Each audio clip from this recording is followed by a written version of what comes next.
जय हिंद दोस्तों, मेरा नाम है रंजन और स्वागत है आप सभी का आपका अपने यूट्यूब चैनल मैथ्स वाला पे। दोस्तों, आपका एक्सरसाइज 8.2 जो त्रिकोणमिति का चल रहा है उस पे हम लोग आज नेक्स्ट क्वेश्चन पे बात करने वाले हैं और सारे क्वेश्चन को डिटेल से समझने वाले हैं। तो आइए हम लोग बढ़ते हैं क्वेश्चन की तरफ। मेरे दोस्त, यहाँ पे 11 का फर्स्ट नंबर क्वेश्चन जो आपको दिख रहा होगा tan 60 into cosec 30 complementary angle से रिलेटेड क्वेश्चन है और सारे एंगल का वैल्यू आपको पता है। बस इसमें सिंपल क्या करना है, आपको मान यहाँ पे रखना है और आंसर निकालना है। ठीक है, तो tan 60 का मान आपको पता है क्या होता है मेरे दोस्त। tan 60 का जो मान होता है वो √3 होता है। बस मान ट्रिग्नोमेट्रिकल टेबल जो आपको पिछले वीडियो में कराया गया उसको आप जरूर से जरूर याद कर लीजिएगा। ठीक है, tan 60 का मान √3। cosec 30 का जो मान होता है मेरे दोस्त, cosec अगर sin 30 का मान आपको पता है तो cosec 30 उसका अपोजिट होता है, यानी sin 30 का वैल्यू 1/2 है तो cosec 30 का मान क्या हो जाएगा मेरे दोस्त, 2 हो जाएगा। ठीक है, सिंपल सा, बस आपको मान याद रखना है। अब यहाँ पे √3 में 2 से आप मल्टीपल करते हो तो क्या आंसर आता है मेरे दोस्त, 2√3। ये आपका आंसर हो गया। बहुत ही साधारण सा क्वेश्चन था, बस आपको ट्रिग्नोमेट्रिकल टेबल याद रखना होगा। ठीक है, तो चलिए हम लोग बढ़ते हैं नेक्स्ट क्वेश्चन पे। sin 45 into cos 45 minus sine square 30 का मान क्या होगा। तो इस क्वेश्चन को सोल्व करना है मेरे दोस्त, तो sin 45 का मान आपको पता होना चाहिए क्या होता है, 1/√2 होता है इंटू cos 45 का मान 1/√2 होता है और sin 30 का जो वैल्यू होता है वो होता है 1/2 और इस पे क्या है, होल स्क्वायर है। जैसे क्वेश्चन लिखा हुआ था उसको हम लोग वैल्यू पुट किए, उसके बाद 1/√2 और 1/√2 मल्टीपल करते हैं तो 1/√2 में से क्या होता है, 2 हट जाता है, रूट हट जाता है तो क्या हुआ, 1/2। ठीक है, उसके बाद 1/2 का स्क्वायर करते हैं तो 1/4 हो जाता है। अब 2 और 4 का अगर एलसीएम लेते हैं हम लोग तो क्या आता है, 4, 2 2 जा 4, 2 - 1, यानी जो आंसर बचेगा वो 1/4 होगा। ठीक है, कहीं भी प्रॉब्लम होती है कमेंट करके जरूर बताइए, फिर से इसको रिपीट किया जाएगा। ठीक है, क्वेश्चन नंबर 3 की बात करें तो क्वेश्चन नंबर 3 में मेरे दोस्त 2 sin 45 into cos 45 into tan 45 दिया हुआ है। ठीक है, तो सारे का वैल्यू पुट करते हैं यहाँ पे। 2 sin 45 का मान आपको पता है 1/√2 होता है, cos 45 का मान भी 1/√2 होता है और tan 45 का मान क्या होता है, 1 होता है। ठीक है, फिर 2 इंटू 1/2 हो जाएगा इंटू 1, 2 2 कटा, बचा होगा आपका रिजल्ट 1 इंटू 1 इंटू 1 बराबर क्या होगा, 1। ठीक है, तो हम लोग नेक्स्ट क्वेश्चन पे बात करते हैं। क्वेश्चन नंबर 4, cos 30 cos 45, ठीक है, माइनस sin 30 sin 45, इसको कैसे सोल्व करना है। तो cos 30 का जो वैल्यू होता है आपको याद होना चाहिए मेरे दोस्त, √3/2 होता है। cos 45 का वैल्यू 1/√2 होता है। ठीक है, उसके बाद sin 30 का जो वैल्यू होता है 1/2 होता है और sin 45 का वैल्यू 1/√2 होता है। सारे का वैल्यू पुट करना है, उसके बाद क्या करना है, √3/2√2 -1/2√2। ठीक है, उसके बाद क्या करना है, एलसीएम लेंगे, जब डिनोमिनेटर सेम होता है तो घटाएंगे तो √3 - 1/2√2, ये आपका आंसर हो गया। तो जो क्वेश्चन है कॉम्प्लीमेंट्री एंगल से जिसका फिक्स वैल्यू आपको पता है उससे रिलेटेड क्वेश्चन बहुत ही आसान होते हैं, तो उसमें हम लोग बात कर रहे हैं। इसके जितने भी क्वेश्चन है A to Z क्लियर करेंगे मेरे दोस्त, इसलिए वीडियो में एंड तक जरूर बने रहिए और सारे क्वेश्चन का कॉन्सेप्ट क्लियर कीजिए। बढ़ते हैं हम लोग नेक्स्ट क्वेश्चन की तरफ। चलिए मेरे दोस्त, बढ़ते हैं हम लोग नेक्स्ट क्वेश्चन, क्वेश्चन नंबर 11 का 5। ठीक है, और इस पे हम लोग बात करते हैं cos square 30 into 1 plus tan square 30 दिया हुआ है, तो आपको कैसे सोल्व करना है। तो cos स्क्वायर 30 का जो मान होता है मेरे दोस्त आपको पता होना चाहिए √3/2 का होल स्क्वायर। ठीक है, फिर ब्रैकेट करना है 1 प्लस tan 30 का जो वैल्यू होता है 1/√3 का होल स्क्वायर कर लेना है। बहुत ही आसान क्वेश्चन है।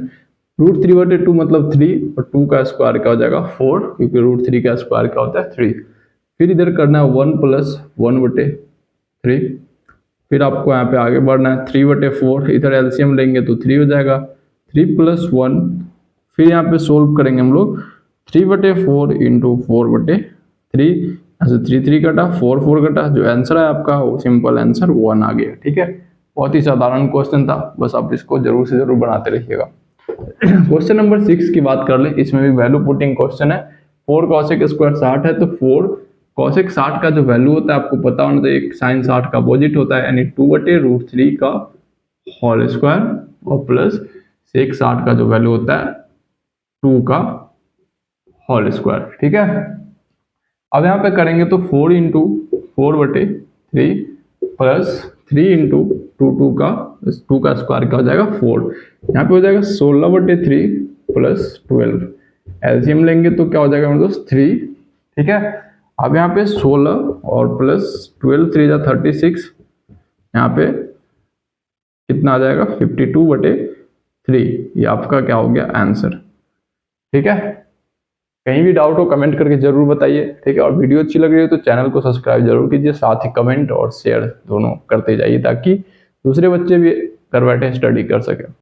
चलिए मेरे दोस्त बढ़ते हैं हम लोग नेक्स्ट क्वेश्चन नंबर 12 की बात कर ले। जो भी बच्चे क्लास 10 का प्रिपरेशन कर रहे हैं उनके लिए बहुत ही इंपॉर्टेंट चैप्टर है, इसलिए वीडियो अंत तक जरूर देखिए और सारे कॉन्सेप्ट को आप क्लियर करते जाइए, ठीक है। तो क्वेश्चन नंबर 12 में sine square 45 into cosec square 30 minus sec square 60 दिया हुआ है, ठीक है। तो साइन 45 का वैल्यू आपको पता होना चाहिए 1/√2 का क्या होता है स्क्वायर होता है।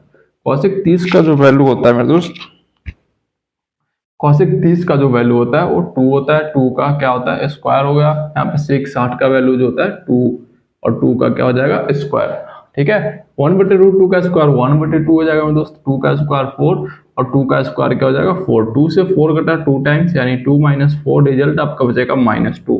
ये आपका सिंपल आंसर है, इसलिए बहुत ही शानदार और बहुत ही आसान क्वेश्चन है, जरूर से जरूर सोल्व करते रहिएगा इस क्वेश्चन को। यहाँ पे साइन 60 इंटू सेक स्क्वायर 45, अब साइन 60 का वैल्यू आपको पता होना चाहिए √3/2 होता है, ठीक है।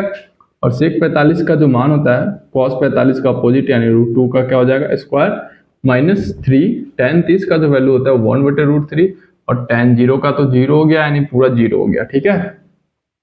अब यहाँ पे करेंगे तो √3/2 इंटू 2 हो जाएगा माइनस √3 से √3 कितना टाइम्स कटेगा √3 टाइम्स। अब यहाँ पे 2 कटा, इधर √3 बचा यानी रिजल्ट बचा जो आपका -√3 और √3 कट के आंसर क्या आ गया 0, ठीक है। तो बस इसमें आपको करना है क्या, ट्रिग्नोमेट्रिकल टेबल याद रखना है, उसके बाद सारे कॉन्सेप्ट क्लियर करते जाना है, बहुत ही आसान है। बढ़ते हम लोग नेक्स्ट क्वेश्चन की तरफ।